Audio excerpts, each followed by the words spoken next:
ఈ పుణ్యక్షేత్రం వచ్చేసి మన కల్లంపూర్లో దర్శనం ఇస్తుంది భయ్య.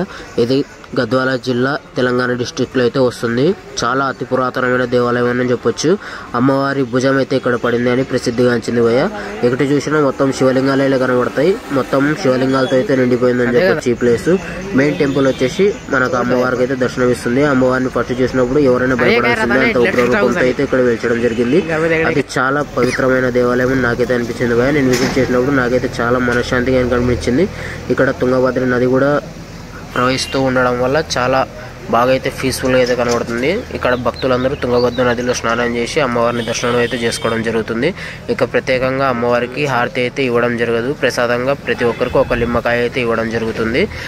మనం లేడీస్కి అయితే నిమ్మకాయతో పాటు గాజులు కూడా ఇవ్వడం జరుగుతుంది. చాలా బాగా అనిపించింది భయ్య. ఖచ్చితంగా విజిట్ చేయండి దగ్గరలో ఎవరైనా ఉంటే.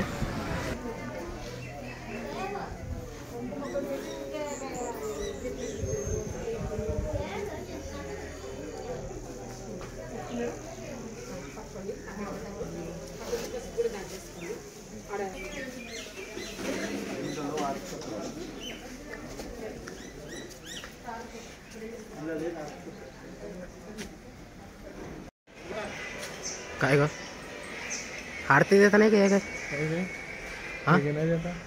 ఆరతి వేస్తలే శివుడి గారికి అయితే ఏదైనా పూజలు చేసుకోవాలంటే ఇది ప్లేస్ అని చెప్పొచ్చు. ఎందుకంటే ఇక్కడ పూజారి ఉండడు. మనమే అర్చన చేసుకొని మనమే అంత సకల వస్తువులన్నీ మనమే చేసుకోవచ్చు. మన శివలింగం అయితే ఉంటుంది. మొత్తం జరగాల్సిన కార్యక్రమాలన్నీ మనమే మన చేతులారా చేసుకోవచ్చు. కాబట్టి ఇది ప్లేస్ అని నాకైతే అనిపించింది.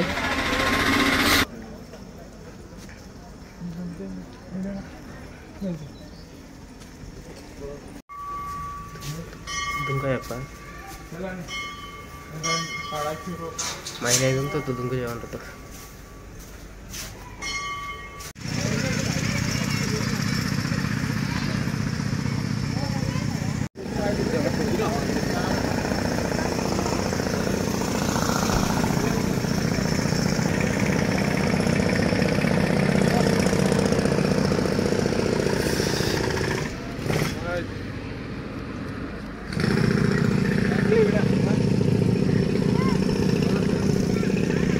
దర్శనం అయితే కంప్లీట్ అయిపోయింది. లోపల మనకు వీడియోస్ తీయడానికి కానీ ఫోటో కానీ అవైలబుల్ లేదు. సో అయితే లోపల వీడియోస్ కానీ ఫోటో కానీ తీయడానికి నాకైతే కుదరలేదు భయ్య.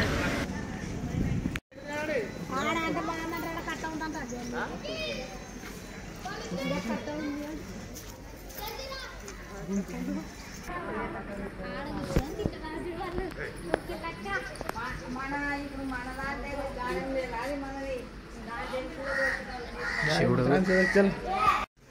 से फोकस